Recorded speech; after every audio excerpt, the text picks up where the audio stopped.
இமயக்குருவின் இதய சீடன். குணமாகுதலும் பேர் ஆசானுடன் சந்திப்பும். மசாலா தோசை சம்பவத்திற்கும் நாகராஜ் வருகைக்கும் அடுத்த நாள் கங்கை நதியின் வலது பக்க குறுகிய பாதை வழியாக நாங்கள் ரிஷிகேசிக்கு புறப்பட்டோம். காட்சிகள் அழகாக இருந்தன. பொங்கி புனலென வரும் நதி, பறவைகளின் கீச் கீச்கள், மலைகள், பேராசைகளில் மூழ்கி வாழும் நகரவாசிகளிடமிருந்து விலகி ஆன்மீகத்தில் திளைத்திருக்கும் உண்மையான துறவிகளின் எளிமையான ஆசிரமங்கள். ஒரு குன்றின் அருகில் மயில்களை பார்த்தோம். ஆண் மயில் ஒன்று தோகையை விரித்து நடனமாடியது.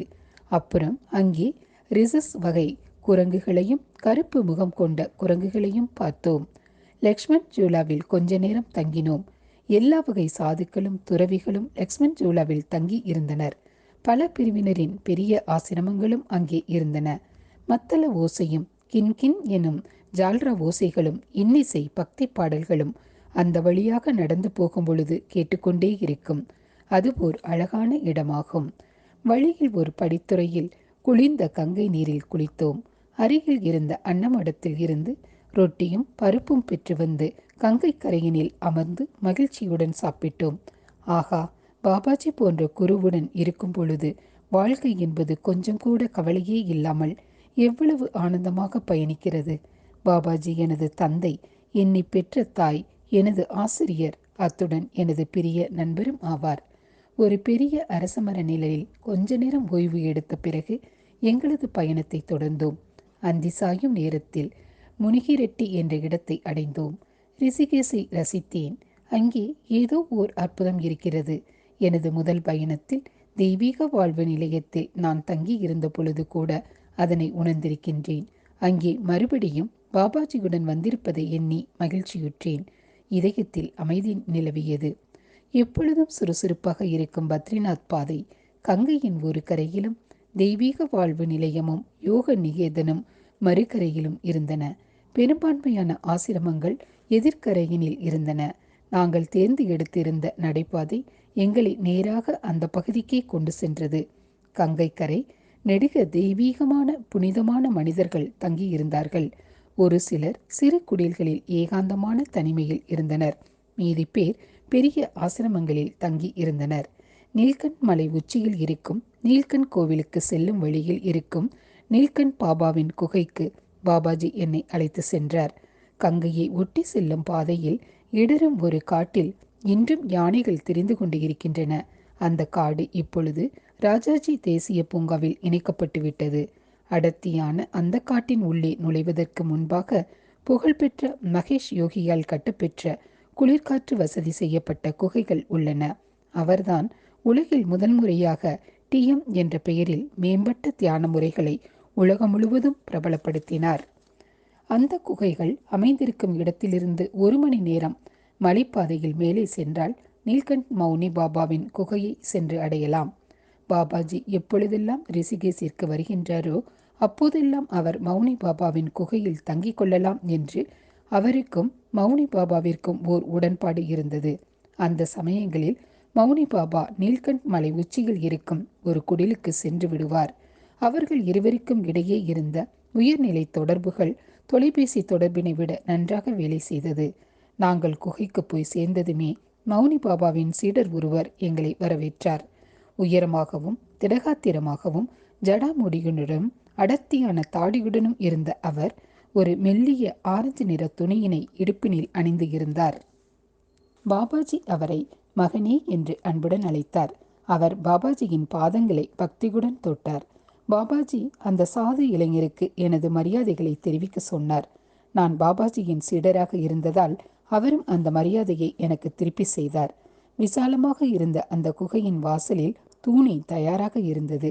2 மரப்பலகைகளின் மேலே கம்பளி போர்வைகள் விரித்து வைக்கப்பட்டு இருந்தன. உறங்குவதற்கு கட்டில்கள் இருந்தன.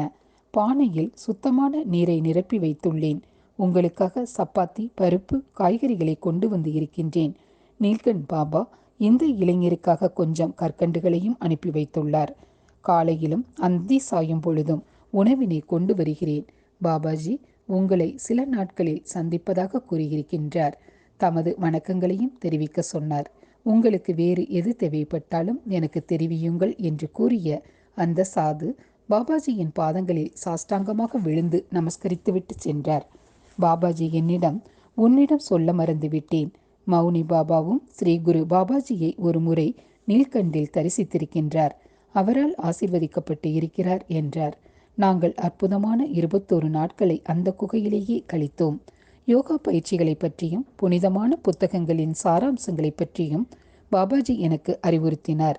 உபனிஷதங்கள், யோக சூத்திரங்கள், ஹதயோக பிரதீபிகா, சத் சக்கர நிரூபணா, கோராக்ஷா சாதகம், குலநர்வ தந்திரம், மகி நிர்வாண தந்திரம், நாகராஜனின் புகழ்பெற்ற புத்த மத பிரக்ஞா, பராமிதா போன்ற புகழ்பெற்ற சில புத்தகங்களை பற்றி என்னிடம் பேசினார். அவருக்கு மேற்கோள் காட்ட எந்த புத்தகமும் தேவைப்பட்டதே இல்லை. எல்லாம் அவரது தலைக்குள்ளேயே இருந்தன. குகையில் என்னவெல்லாம் நடந்தது என்று எழுத ஆரம்பித்தால் முடிவே இல்லாமல் எழுதி கொண்டே இருக்க வேண்டும். அதனால் எல்லாவற்றையும் சொல்லப் போவதில்லை.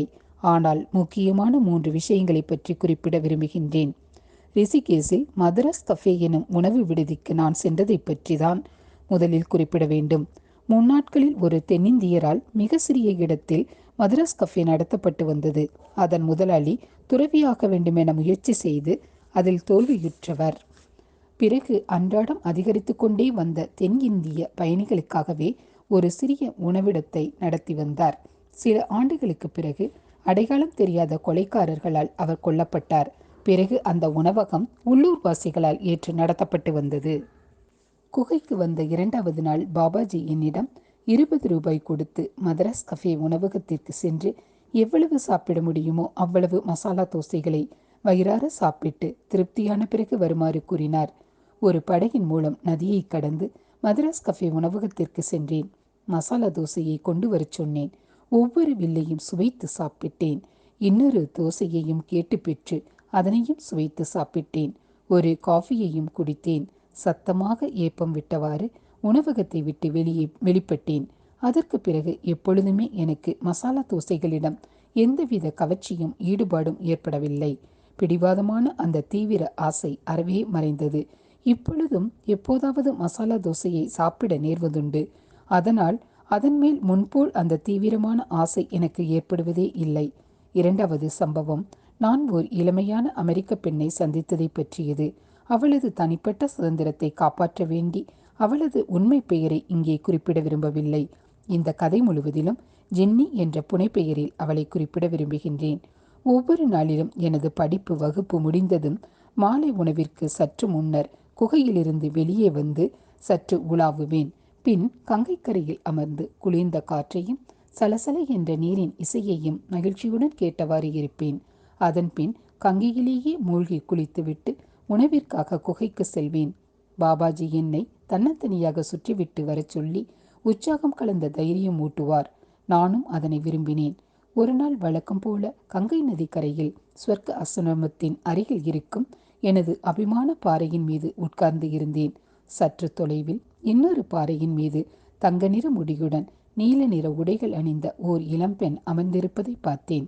அந்த பெண் தனது கால்களை கங்கையின் குளிர்ந்த நீரினுள் அமிழ்த்தி வைத்திருந்தாள். முகத்தில் கவலை தோய்ந்திருந்தது. ஆழ்ந்த யோசனையில் இருந்தாள். தோற்றமும் முடியின் நிறமும் அவளை ஐரோப்பர் அல்லது அமெரிக்க தேசத்தை சேர்ந்தவளாக இருக்க வேண்டும் என எண்ண வைத்தது. பார்த்து கொண்டு இருக்கும் போதே அவள் திடீரென வாந்தி எடுக்க ஆரம்பித்தாள். அவளது முகத்தில் மிகுந்த வலியை அனுபவிக்கும் வேதனை. வாந்தி எடுத்து கொண்டும் வயிறை இறுக்கமாக கரங்களால் பற்றி கொண்டும் இருந்தாள்.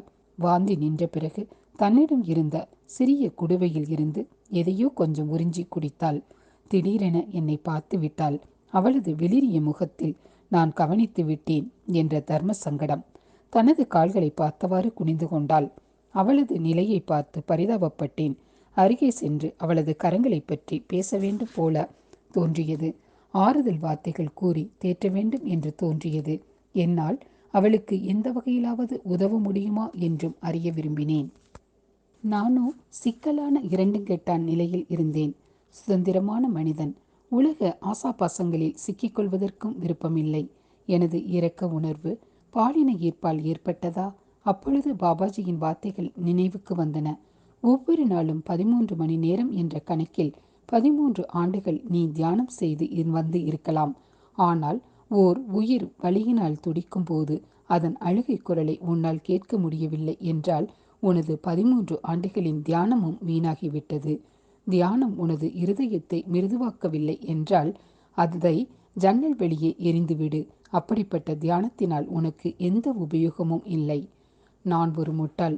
என்னை பற்றியே சிந்தித்துக் கொண்டு இருக்கிறேனே. எழுந்தேன். அவள் அருகில் சென்றேன். எந்த வகையிலாவது நான் உங்களுக்கு உதவ முடியுமா? அவள் திகைத்தாள். பிறகு தன்னை சுதாரித்து கொண்டு என்னை பார்த்தாள். யாராவது உதவ முடியுமானால் நல்லதுதான். ஆனால் அது நடக்காது. ஏன்? அது பெரிய கதை. எனது கவலை கதையை உங்களுக்கு சொல்லி சுமையேற்ற விரும்பவில்லை.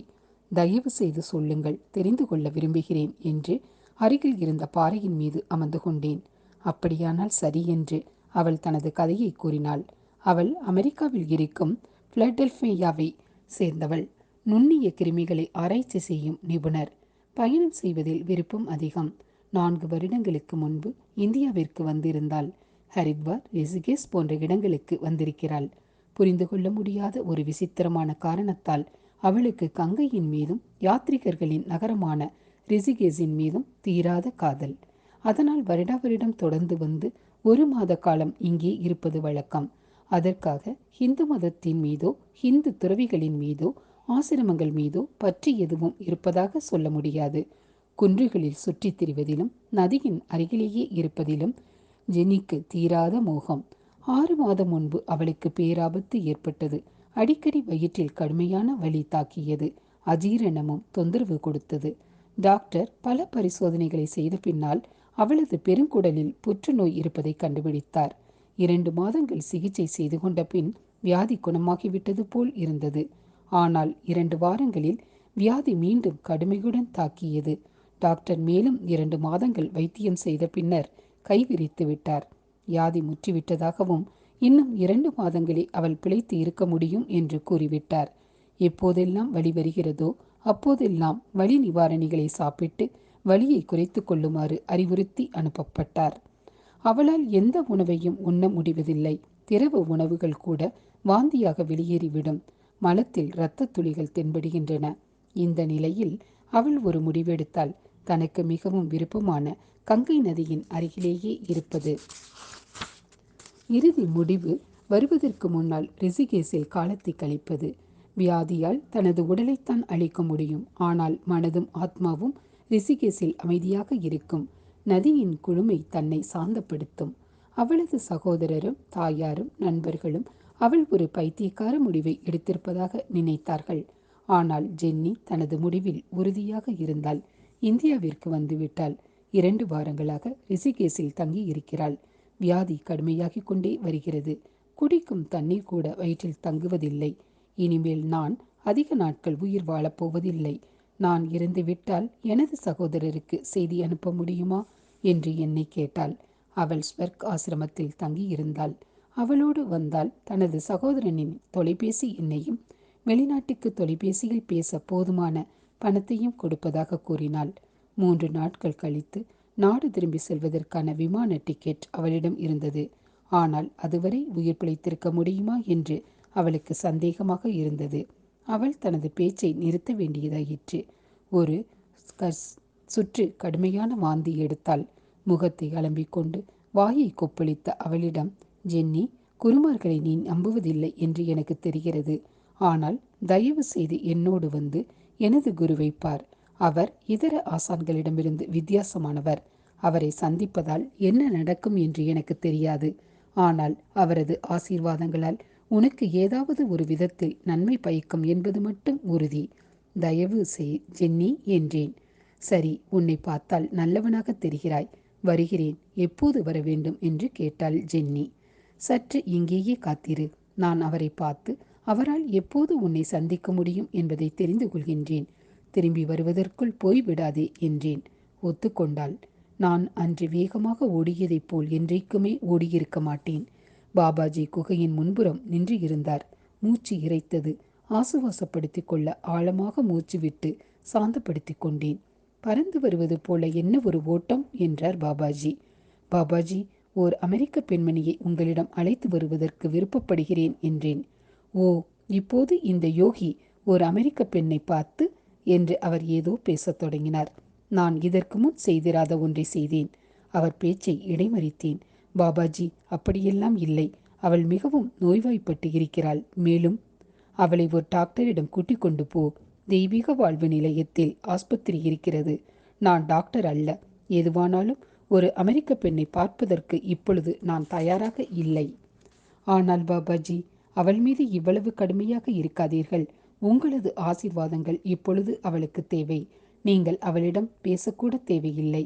உங்களது புனிதம் பொழியும் கண்கள் அவள் மீது பட்டாலே போதும். தயவு செய்யுங்கள் பாபாஜி என்று கண்ணீருடன் மன்றாடினேன். பாபாஜி தமது கரங்களை எனது தோளின் மீது வைத்து புன்னகை புரிந்தார். உன்னை கொஞ்சம் பரிசோதித்து பார்த்தேன். நிச்சயமாக அவளை பார்க்கிறேன். கூட்டிக் கொண்டு வா. அல்லது நானே அங்கே வரட்டுமா என்றார். இல்லை இல்லை, நானே அழைத்து வருகிறேன். பாபாஜிக்கு நன்றி சொல்லக்கூட மறந்து வில்லினில் இருந்து விடுத்த அம்பு போல் சென்றேன். அவள் அங்கேயே எனக்காக காத்திருந்தாள். வா, அவர் உன்னை பார்ப்பார். நாங்கள் மெதுவாகத்தான் போக முடிந்தது. அவள் மிகவும் பலகீனமாக இருந்தாள். நடக்கக்கூட முடியவில்லை. நான் பல சமயங்களில் அவளை கைத்தாங்களாக பிடித்து கொண்டுதான் போக வேண்டியிருந்தது. குகையை நெருங்கியதும் அவள் உணர்வுகளற்று விழுந்துவிடும் மயக்க நிலைக்கு வந்துவிட்டாள். அவளுக்கு கமண்டலத்திலிருந்து நீரைக் கொடு, கம்பளியின் மீது உட்காரவை என்று பாபாஜி இந்தியில் கூறினார். சிறிது நீரை உறிஞ்சி குடித்தாள். அவள் உட்கார்ந்ததுமே பாபாஜி அவள் எதிரில் அமர்ந்து வலது கையால் அவளது தலையை தொட்டு ஆசீர்வதித்தார். உடனே அவள் தனது கதையை பாபாஜிக்கு அமெரிக்க ஆங்கிலத்தில் வெகு விரைவாக கூற ஆரம்பித்தாள். அவள் மிக வேகமாக சொல்லிக்கொண்டு போகிறாளே என்று அவளது பேச்சை விளக்குவதற்காக நான் குறுக்கிட எத்தனித்தேன். பாபாஜியோ, பரவாயில்லை, என்னால் புரிந்து கொள்ள முடிகிறது, தொடர்ந்து சொல்லு என்றார். அவரது உச்சரிப்பும் அப்படியே இருந்தது. அவளது உச்சரிப்பு போலவே இருந்தது. டாக்டர்கள் நான் இன்னும் 1.5 மாதம்தான் உயிரோடு இருப்பேன் என்று கூறிவிட்டார்கள். சீக்கிரமே இறக்கப் போகிறேன். இப்பொழுது இங்கே வந்து இருக்கிறேன் ஐயா என்று கூறி தனது கதையை முடித்தாள் ஜென்னி. பாபாஜியின் கண்களில் எல்லையற்ற கருணை தெரிந்தது. அருமை குழந்தாய், நாம் எல்லோருமே இறக்கத்தான் போகின்றோம். நீ, நான், இவர் எல்லோருமே இறக்கத்தான் போகிறோம். இறப்பு என்பது தவிர்க்க முடியாதது. அது நமக்கு என்றைக்குமே தோழன். அதனை கலங்காத மனதுடன் ஏற்றுக்கொள். இறப்புடன் சமாதானம் செய்து கொள். அதுவும் உனது நண்பனாக மாறிவிடும். உனக்கு ஓர் எளிமையான மூச்சு பயிற்சி முறையை கற்றுத்தருகின்றேன். அது உனக்கு வலி உபாதைகளில் இருந்து நிவாரணம் அளிக்கும். உனது நாட்டிற்கு அமைதியுடன் திரும்பிப்போ. எல்லோருடைய ஆசீர்வாதங்களும் உனக்கு உரித்தாகட்டும். ஓர் எளிமையான மூச்சு பயிற்சி முறையை பாபாஜி அவளுக்கு கற்றுக் கொடுத்தார். ஒவ்வொரு நாளும் 2 முறை பயிற்சி செய்ய சொன்னார். அவளது முகத்தில் இருந்த கவலைகள் நீங்கின. அவளிடம் முழுமையான அமைதியும் சாந்தமும் திரும்பி இருந்தன. அவளை ஸ்வர்காசிரமத்தில் விட்டு வருமாறு பாபாஜி என்னை பணித்தார். போகும் வழியில் ஏறத்தாழ 2 மணி நேரத்திற்கு மேலே தான் வாந்தியே எடுக்காமல் இருந்ததை ஜென்னி அதிசயத்துடன் குறிப்பிட்டு கொண்டே வந்தாள். எனக்கு திரும்ப திரும்ப தாராளமாக நன்றிகளை கூறிக்கொண்டே இருந்தாள். அவளை ஸ்வர்காசிரமத்தில் விட்டுவிட்டு குகைக்கு திரும்பினேன். அவள் உடல் நலம் தேறியதாக உணர்கிறாளா என்று பாபாஜி விசாரித்தார். ஆம் என்றேன். உனது முந்தைய ஜன்மங்களில் ஒன்றில் ஏற்பட்டிருந்த கர்மாவின் கடனை இப்பொழுது திருப்பி கொடுத்து இருக்கிறாய். பல ஜன்மங்களுக்கு முன்னால் நீ கடுமையாக நோய்வாய்ப்பட்டிருந்த போது அவள் தாதி போல உன்னை பேணி பாதுகாத்தாள். இப்போது அவள் கடுமையாக பாதிக்கப்பட்டு இருக்கும்போது நீ உதவி செய்திருக்கிறாய். இனி இதை பற்றி எந்த கேள்வியும் கேட்கக்கூடாது, புரிகிறதா? இன்னொரு விஷயம், மறுபடியும் நான் அவளை காண விரும்பவில்லை என்றார் பாபாஜி. சரி பாபாஜி என்று விருப்பமில்லாமல் கூறினேன். எனது முந்தைய ஜென்மங்களில் ஜென்னியின் தொடர்புகளை பற்றி முழுவதுமாக கேட்டு தெரிந்து கொள்ளும் ஆவல் எனக்கு இருந்தது. ஆனால் எது செய்ய வேண்டும் என்றும் எது செய்யக்கூடாது என்றும் அவருக்கு தெரியும். அவரது அந்த புத்திமதியை அனுபவத்தின் மூலம் கற்று இருக்கிறேன். ஜென்னி திரும்பி சென்றபோது அவளுக்கு விடை கொடுத்து அனுப்புவதற்காக பாபாஜியிடம் அனுமதி வாங்கி கொண்டு சென்றேன். அவள் உடல்நலம் தேறியவள் போல் காட்சியளித்தாள். 2 நாட்களில் 2 முறைதான் வாந்தி எடுத்ததாகவும் பிஸ்கட்டையும் தேநீரையும் குடிக்க முடிந்ததாகவும் கூறினாள். கோடி முறை எனது நன்றிகளை பாபாஜிக்கு தெரிவி. அவரை எப்பொழுதும் நினைவில் வைத்து கொண்டு இருப்பேன். அவர்தான் எனக்கு இயேசு கிறிஸ்து என்றெல்லாம் உணர்ச்சி வசப்பட்டு அவள் கூறினாள். என்னுடன் தொடர்பு வைத்துக் கொள்ள விரும்பினாள். ஆனால் எனக்கோ எந்த விலாசமும் இல்லை, தொலைபேசி எண்ணும் இல்லை. விடை கொடுத்துவிட்டு திரும்பி வர முயன்ற போது அவள் ஓர் ஆச்சரியமான காரியத்தை செய்தாள். என்னை கட்டிப்பிடித்து கன்னத்தில் ஒரு முத்தம் கொடுத்தாள். சங்கோஜத்துடன் அவளிடமிருந்து விலகினேன். குகைக்கு திரும்பினேன். திடுக்கிட்டு விட்டாய் அல்லவா என்ற வார்த்தைகளை கூறிவிட்டு பாபாஜி தனக்குள் சிரித்து கொண்டார். விரைவிலேயே ஜென்னியின் நினைவுகளை கடந்த காலத்திற்கு அனுப்பிவிட்டேன். ஏதாவது ஒரு சமயத்தில் அவளை பற்றி நினைப்பேன். அவளுக்கு என்னவாகி இருக்கும் என்று யோசிப்பேன். அதோடு சரி. பாபாஜியோ அதை பற்றி எதுவும் கூறுவது இல்லை. 3 வருடங்கள் கழித்து ஒரு விசேஷமான ஆன்மீக ஏகாந்த தியானத்திற்காக ரிஷிகேசுக்கு வந்திருந்தேன். என்னை உடன் கூட்டிச் செல்ல மறுத்து பாபாஜி மட்டும் கைலாய மலைக்கு சென்று இருந்தார். நான் என்னென்ன பணிகளை ஆற்ற வேண்டும் என்பதையும் சொல்லி சென்று இருந்தார். எனது ஏகாந்த தியானம் முடிந்த பிறகு அவருக்காக காத்து இருக்க சொல்லி இருந்தார். ஒரு நாள் மாலையில் ஸ்வர்காசிரமத்தின் அருகில் கங்கை கரையில் அமர்ந்து இருந்தேன். அப்போது மஞ்சள் முடிகொண்ட மாது ஒருத்தி நதியை நோக்கி நடந்து போவதை பார்த்தேன். என் கண்களையே நம்ப முடியவில்லை. அது ஜென்னிதானே?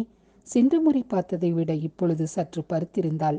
ஆனால் அவள் ஜென்னிதான். அதை உறுதிப்படுத்திக் கொள்வதற்காக அவளை நோக்கி ஓடினேன். தனது கால்களை நீரில் அலையவிட்டு கொண்டு அவள் உட்கார்ந்து இருந்தாள். அவளது பின்னால் நின்று மெதுவாக ஜென்னி என்று அழைத்தேன். அவள் திரும்பினாள். என்னை சற்று நேரம் பார்த்தாள். பிறகு, கடவுளே, மது, என்னால் நம்பவே முடியவில்லை என்று கூறி குதித்து எழுந்து என்னை கட்டிப்பிடித்து கன்னத்தில் முத்தமிட்டாள். உனக்கு என்ன ஆயிற்று? உனது அழகான முடிக்கற்றைகளை எடுத்து விட்டாய். பான் சட்டை அணிந்து இருக்கிறாய். உட்கார், பேசலாம். உன்னைத்தான் தேடிக்கொண்டு இருக்கிறேன். குகைக்கு 2 முறை போனேன். அங்கே ஓர் நிர்வாண சாது இருந்தார். அவரால் ஆங்கிலம் பேச முடியவில்லை என்று உற்சாகத்துடன் அவள் பேசினாள். பிறகு அவள் பிலடெல்பியாவுக்கு சென்ற பின்னர் அவளது உடல்நலம் தேறியதையும் வாந்தி எடுப்பது குறைந்து அறவே நின்றுவிட்டதையும் விவரித்தாள். அவளது வயிற்று வலி மறைந்து விட்டது. வலி நிவாரண மருந்துகள் எடுத்துக்கொள்ள தேவைப்படவில்லை. பாபாஜி சொல்லிக் கொடுத்த யோக பயிற்சிகளை மட்டுமே செய்து வருகிறாள். அவளால் மற்றவர்களைப் போல சாதாரணமாக சாப்பிட முடிகிறது. டாக்டர் விதித்திருந்த 2 மாத கெடு முடிந்த பின்னும் உயிர் பிழைத்திருக்கிறாள். ஆரோக்கியத்துடனும் இருந்தாள். மேலும் 2 வாரங்கள் கழித்து டாக்டரிடம் சென்றாள். அவள் உயிரோடும் ஆரோக்கியத்துடனும் இருப்பதை பார்த்து டாக்டர்கள் ஆச்சரியப்பட்டார். பல பரிசோதனைகளை செய்த பின்னர் அவள் குணமாகிவிட்டாள் என்றும் அறிவித்தார். புற்றுநோய் மறைந்துவிட்டது, அவளது நோய் இயற்கையாகவே குணமாகிவிட்டது என்றும் டாக்டர் கூறியிருக்கின்றார். இது உண்மையாகவே ஓர் அற்புதம்தான். என்னை தொடர்பு கொள்ளவும் அவளுக்கு வழியில்லாமல் போய்விட்டது. அவளுக்கு அங்கேயே ஒரு பரிசோதனை சாலையில் வேலையும் கிடைத்துவிட்டது. அதனால் அவளுக்கு விடுமுறை கிடைக்கவில்லை. தற்சமயம் 2 வார காலத்துக்கு விடுமுறை கிடைத்ததுமே இந்தியாவிற்கு பறந்து வந்து ரிஷிகேசிக்கு வந்திருந்தாள். நாளையே அவள் டெல்லியிலிருந்து அமெரிக்காவிற்கு திரும்பி செல்ல வேண்டும். நான் எப்படியாவது உன்னை பார்த்தே தீர வேண்டும் என்றும் ஆசானை நேரில் தரிசித்து அணைத்து கொள்ள வேண்டும் என்றும் அவள் பேசிக்கொண்டே போனாள். பாபாஜி கைலாஸ் மலைக்கு போயிருக்கின்றார். இன்னும் 2 மாத காலத்திற்கு அவர் வரப்போவதில்லை. இப்போது உன்னால் அவரை பார்க்க முடியாது. நான் பார்க்கும் பொழுது உனது நன்றிகளை தெரிவிக்கின்றேன். என்னை பொறுத்தவரை பாபாஜியுடன் 3½ ஆண்டுகள் கழித்த பிறகு அவர் என்னை வீட்டிற்கு செல்லும்படி கூறிவிட்டார். ஒவ்வொரு வருடமும் 1 மாதம் மட்டும் அவரோடு அவர் குறிப்பிடுகிற இடத்தில் வந்து தங்கியிருக்கலாம் என்றும் கூறியிருக்கின்றார். இப்பொழுது நாம் இருவரும் சந்திக்க நேர்ந்தது அதிர்ஷ்டவசமானதுதான். ஒருவேளை இந்த சந்திப்பையும் பாபாஜியே திட்டமிட்டு இருக்கக்கூடும். அப்படியானால் திருவாளர் தேசாந்திரி அவர்களே, உங்களுடைய விலாசம், தொலைபேசி எண் போன்றவற்றை கொடுத்தால் தொடர்பு வைத்துக் கொள்ள உதவியாக இருக்கும் என்று ஜென்னி சிரித்து கொண்டே கூறினாள். எனது பெயர், விலாசம், தொலைபேசி எண் எல்லாம் அவளுக்கு கொடுத்தேன். பழைய கதைகளை பேசியவாறு கொஞ்ச நேரம் செலவழித்தோம். ஒவ்வொரு நாளும் அதிக சுறுசுறுப்பாகவும் அதிக சத்தம் மிக்கதாகவும் மாறிக்கொண்டிருந்த ரிஷிகேஷை சுற்றி வந்தோம். மதராஸ் கஃபேயில் காஃபி குடித்தோம். அவளிடம் எனது வாழ்க்கையை பற்றியும் எப்படி பாபாஜி எனது வாழ்க்கையில் வந்தார் என்பதை பற்றியும் கூறினேன். பிறகு அவள் தங்கியிருந்த ஸ்வர்க் ஆசிரமத்திற்கு திரும்பினோம். மறுநாள் காலையில் படகுத்துறையிலிருந்து ஜென்னியை வழி அனுப்பி வைத்தேன். எதிர்கரையில் அவளுக்காக ஒரு வாடகை கார் காத்திருந்தது. அவள் டெல்லி சென்று அங்கிருந்து அன்றைய நள்ளிரவு விமானத்தில் செல்ல வேண்டும். அவள் தனது விலாசத்தை கொடுத்தாள். ஆனால் நான் எதுவும் அவளுக்கு எழுதவில்லை. பொதுவாகவே நான் கடிதம் எழுதுவதை வெறுப்பவன். கூடியவரை அதை தள்ளி போட்டுக்கொண்டே இருப்பேன். பாபாஜி ரிஷிகேசிற்கு திரும்பி வந்தார். நான் அவரை சந்தித்ததை நடந்ததை எல்லாம் கூறி ஜென்னியின் நன்றிகளையும் குறிப்பிட்டேன். சரி, அவள் நல்ல பெண். எனது ஆசீர்வாதங்கள் அவளுக்கு இருக்கிறது. அவளை நான் கண்காணித்துக் கொள்கின்றேன். அவளுக்கு எது நல்லதோ அதை செய்வேன் என்று பாபாஜி கூறினார். மாதம் முடிவில் எனது இல்லத்திற்கு திரும்பிவிட்டேன். 2 மாதங்கள் கழித்து அமெரிக்காவிலிருந்து ஒரு கடிதம் வந்தது. அது ஜென்னியிடமிருந்துதான் வந்திருக்க வேண்டும் என்று எண்ணி ஆவலுடன் அதை திறந்தேன். அவளிடமிருந்துதான் வந்து இருந்தது. ஆனால் அத்துடன் அவளது சகோதரனின் கடிதமும் இணைந்து இருந்தது. சகோதரன் எழுதியிருந்த கடிதத்தை படித்தேன். அதில், அன்பிற்குரிய ஸ்ரீ எம், நான் பெர்னாண்ட், ஜென்னியின் சகோதரன். அக்டோபர் 16ஆம் தேதி இரவு ஜென்னி உறக்கத்திலேயே இறந்துவிட்டாள். இந்தியாவிலிருந்து திரும்பி வந்ததிலிருந்து அவள் நன்றாகவே இருந்து வந்தாள். மருத்துவ அறிக்கையில் உறக்கத்தில் அவளது இருதயம் நின்று போனதால் இறந்ததாக எழுதப்பட்டு இருக்கிறது. அவளது படுக்கையின் அருகில் ஆவலை எழுப்பும் விதமாகவும் ஆனால் எங்களுக்கு குழப்பமாகவும் இருக்கக்கூடிய ஒரு கடிதத்தை எழுதி ஓர் உரையின் உள்ளே வைத்து இருந்தாள். அதில் உங்களுடைய விலாசம் எழுதப்பட்டு இருந்தது. அவள் அதை உங்களுக்கு அடுத்த நாள் தபாலில் அனுப்ப விளைந்திருக்கலாம். ஆனால் அவளால் அனுப்ப முடியாமல் போய்விட்டது. அதை உங்களுக்கு அனுப்புவதுதான் சரியானது என்று எங்களுக்கு பட்டது. இதற்கு உங்களை பதில் எழுத சொல்லி கட்டாயப்படுத்தவில்லை. ஆனால் பதில் எழுதினால் எங்களுக்கு, அதுவும் எனது தாய்க்கு மிகவும் சந்தோஷமாக இருக்கும். நன்றி, பெர்னாட். நான் ஜென்னியின் கடிதம் இருந்த உரையை திறந்து பார்த்தேன். அன்புள்ள எம், உன்னை மறுபடியும் பார்த்தது எனக்கு அற்புதமாக இருந்தது. குருவிற்கு எனது நன்றியை சொல்லியிருப்பாய் என நம்புகின்றேன். நான் மிக்க உடல் நலத்துடனும் உற்சாகத்துடனும் இருக்கின்றேன். நேற்றைய இரவில் வினோதமான ஒன்று நடந்தது. அதை உன்னிடம் பகிர்ந்து கொள்ள விரும்புகின்றேன். நான் தெளிவான, நன்கு புலப்படக்கூடிய கனவு ஒன்றை கண்டேன். அதில் குரு மிக அழகான புன்மருவலுடன் காட்சியளித்து, எனது அன்பு குழந்தாய், இப்பொழுது நீ முழுக்க முழுக்க நன்றாக இருக்கிறாய் அல்லவா என்று கேட்டார். ஆமாம் குருவே என்றேன். அப்படியானால் இல்லத்திற்கு திரும்பி வர வேண்டாமா செல்ல பிள்ளையே? உனது உண்மையான இல்லத்திற்கு. நான் அங்கே உன்னை வரவேற்க காத்து இருக்கிறேன் என்றார். பிறகு வானவில்லின் வண்ண ஜாலங்களில் அவர் மறைந்து விட்டார். மது, இதன் அர்த்தம் என்னவென்று உனக்கு தெரியுமா? என்னை அவர் இமயமலைக்கு வர சொல்லுகின்றாரா? அவரை பார்க்கும் பொழுது அவரிடமே கேள். உன்னை எப்போதாவது பார்ப்பேன் என நம்புகின்றேன். இதற்கு பதில் எழுது. மேலும் என்னுடன் தொடர்பு வைத்து கொண்டு இரு. உன்னிடம் பாசமுள்ள ஜென்னி. படுக்கை அறைக்கு சென்று இதுவரை எப்போதும் அழுதிருக்காத அளவு அழுதேன். ஓர் உண்மையான தோழியை இழந்துவிட்டேன். பாபாஜி ஜென்னியிடம் பேசியதன் பொருள் என்ன?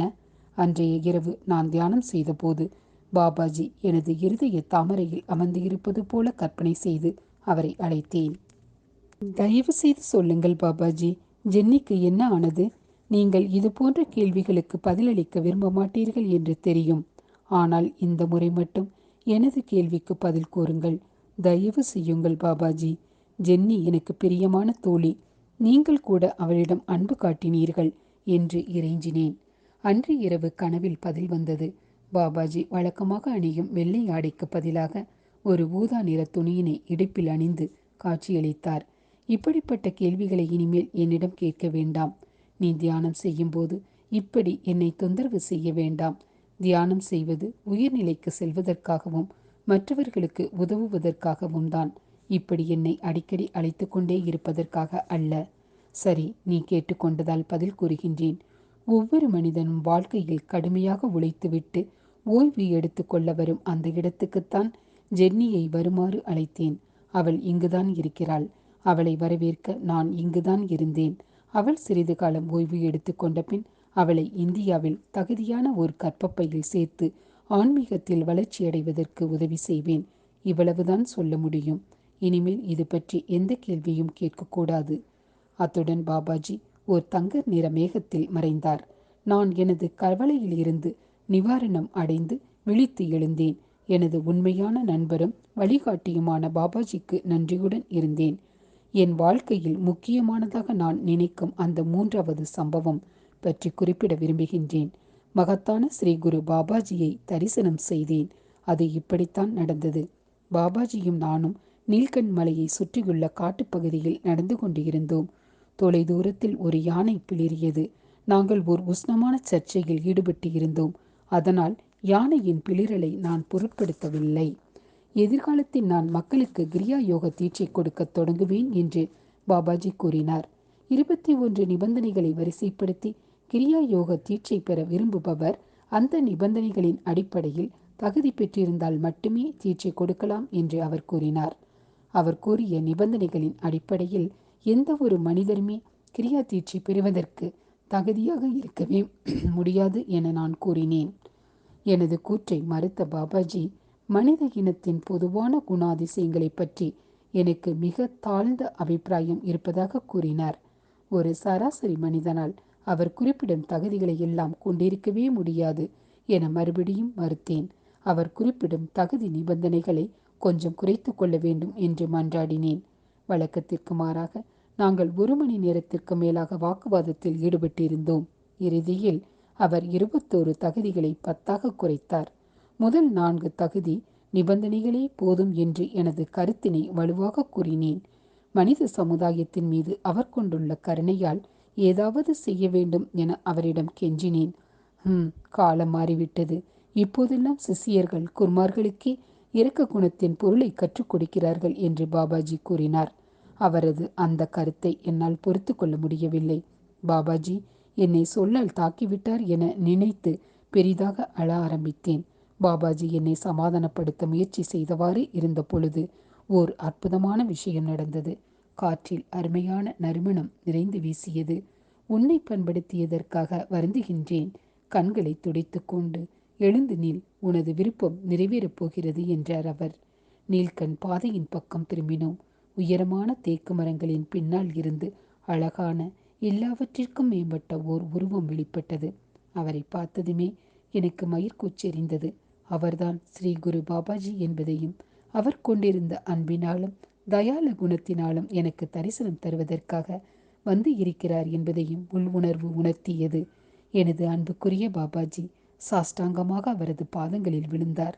நானும் அவரை தொடர்ந்து விழுந்து வணங்கினேன். எழுந்திருங்கள் என்று இனிமையான ஓர் குரல் சொன்னது. எழுந்தோம். மகேஷ், நீ மது சொல்வதை ஒத்துக்கொள்ள வேண்டும் என்று நினைக்கிறேன். காலம் மாறிவிட்டது. நிபந்தனைகளை நாம் குறைத்து கொள்ளலாம் என நினைக்கிறேன். அவர் பாபாஜியை பார்த்து கூறினார். தங்களது விருப்பப்படியே ஆகட்டும் என்றார் எனது ஆசான்.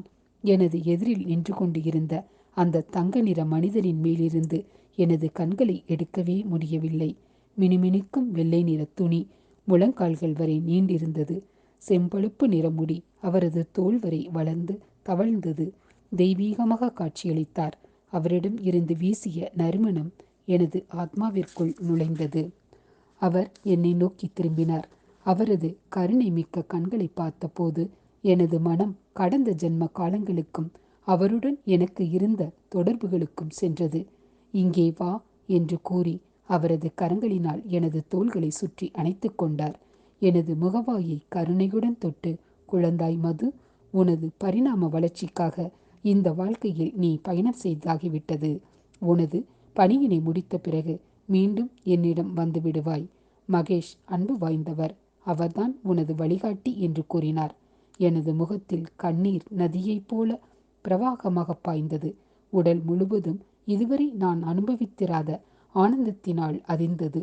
அப்பொழுது அவர் எனது குருவை நோக்கி திரும்பி, இந்த இளைஞனை உனது சிறகுக்குள்ளே எடுத்துக்கொண்டதற்கு நன்றி. மகேஷ், ஓர் முக்கியமான விஷயத்தை பற்றி உன்னுடன் பேச விரும்புகின்றேன். வியாழக்கிழமை இரவு உனது சூட்சும உடலுடன் வந்து என்னை சந்திப்பாயாக என்று கூறி தமது கரங்களை உயர்த்தி ஆசீர்வதித்தார். நாங்கள் மறுபடியும் அவரது பாதங்களில் சாஷ்டாங்கமாக விழுந்து நமஸ்கரித்தோம். எங்களது முகங்களை தரையிலிருந்து உயர்த்தி பார்த்த பொழுது அவர் மறைந்து இருந்தார். அந்த இனிய நறுமணம் மட்டும் அங்கே நிறைந்திருந்தது. அமைதியாக குகைக்கு திரும்பினோம். எனது இதயம் முழுவதும் ஸ்ரீ குரு பாபாஜி நிறைந்து இருந்தார். தியானத்துக்கு பிறகு உறங்கப் போனேன். பாபாஜியோ வழக்கம் போல தூணியின் முன்னர் பாறையை போன்று அசையாமலும் மலரை விட மிருதுவாகவும் அமர்ந்து இருந்தார்.